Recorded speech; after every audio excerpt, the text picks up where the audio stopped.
Wangapi wataunga huyu mama awe gavana hapa Trans Nzoia?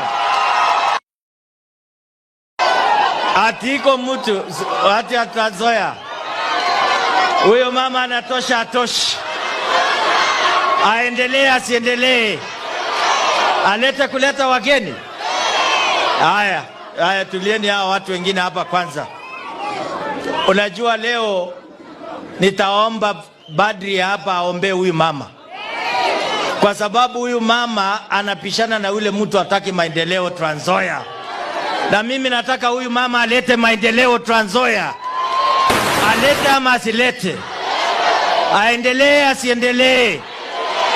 Huyu mama anajua kuleta watu pamoja. Huyu mama anajua kufuka busumba, alete kwa mesa. Wale wengine hawajui kuleta ugali kwa mesa. Yule anajua kuleta kwa ugali kwa mesa, si ni huyu mama? Na mimi nimetembelea Wakatoliki na shilingi 1,500. Niseme leo hii kanisa vile mmeona Papa ya Roma, hii kanisa leo itajengwa once and for all. Ni sawa si sawa? Mimi nitakuja hapa kwa mkutano ya kisiasa.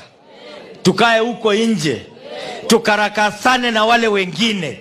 Wale wa kabila. Wale wanaongea kutokea asubuhi wanasema tawe na nyinyi mnataka maendeleo. Nyinyi watu wa Trans Nzoia wacha nisikie kwa sauti yenu. Mnataka tawe ama mnataka maendeleo?